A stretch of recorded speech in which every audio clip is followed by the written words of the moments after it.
I read that you are contemplating raising taxes possibly for people who make $200,000 or more. You'll have to pay more. Yeah, I'm mad about that.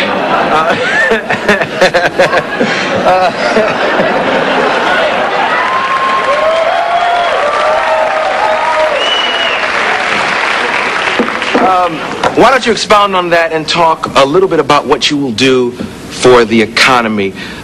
That's part of the LA riots and some of the other frustrations all over this country. Absolutely. A big part of California's problems. You lost 500,000 jobs in California in 2 years. Your state government's broke, $11 billion in debt. You're cutting back on education when you ought to be increasing investment in education to prepare all these kids for the future they need to live.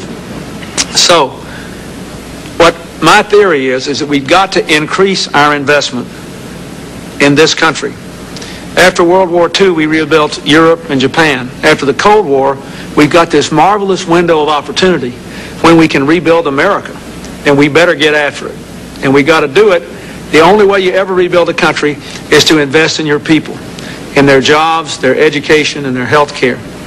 So my idea is that first we ought to take every dollar we're cutting the defense budget by, every dollar, and invest it in building an economy for the 21st century. In California, what does that mean?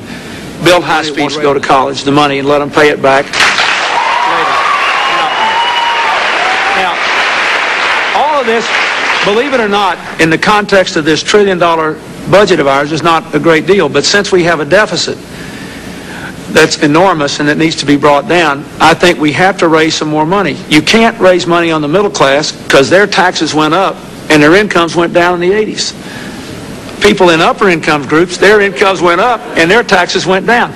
Relax, your taxes will still be lower than they would have been in 1980 when I get done, but you'll have to pay a little more so we can send all these kids to college. It'll be the best money we ever spent. We'll have a stronger economy. All those people that you and your pastor tried to help, if you could tell them when they're 11, 12 years old, look, if you stay straight, you may not make as much money as you would dealing drugs, but you're going to make enough money. You're going to have a good, decent life.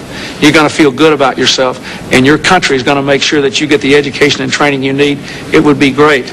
And if you could say to them, if you go to college, you can pay the loan back. We'll pay your way to college, but we'll pay it back.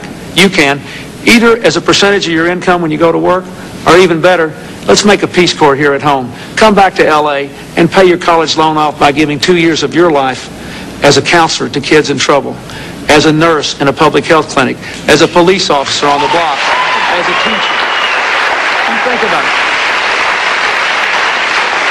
A lot of these kids in trouble, they're never the most important person in the world to anybody except the people they're in the gangs with. So we got to give them a good gang to be a part of, and you got to have some personal connection. So anyway, you have to pay a little more, but not a lot more, and enough to invest in our people again. That's what we got to do. If it helps our youth, I'm down with it. I'll be right back with Bill Clinton.